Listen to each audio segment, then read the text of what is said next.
Hello everyone, কী অবস্থা সবার? এই তো আলহামদুলিল্লাহ, আল্লাহর অশেষ রহমতে আমরা অনেক ভালো আছি। যাচ্ছিলাম কক্সবাজার।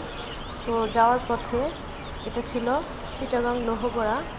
এখানে আমাদের গাড়ি বিরতি দিয়েছে। তো সকালে নাস্তা সবাই সেরে নিচ্ছে, যেহেতু লং একটা জার্নি ছিল। রাতে অনেকেই বাসে ঘুমিয়ে পড়েছিল। এরপর দেখা যাচ্ছে সকালবেলা সবাই উঠে এখানে ফ্রেশ হবে, হয়ে ব্রেকফাস্ট কমপ্লিট করে দেন আবার রওনা দিবে কক্সবাজারের উদ্দেশ্যে। তো আমি আবার সকালের ওয়েদারটা খুবই সুন্দর ছিল বলে একটু ক্যাপচার করে নিচ্ছিলাম। ফুলগুলো এত সুন্দর লাগছিল, মাশাআল্লাহ। সকালের রোদ যেন এই ফুলগুলোর গায়ে পড়েছে, খুবই সুন্দর লাগছিল। এটা ছিল হোটেল 4 সিজন রেস্টুরেন্ট। এখানে আমরা ফ্রেশ হয়ে দেন নাস্তা করে আবার রওনা দিব। সবাই আমাদের জন্য দোয়া করবা। আল্লাহ হাফিজ।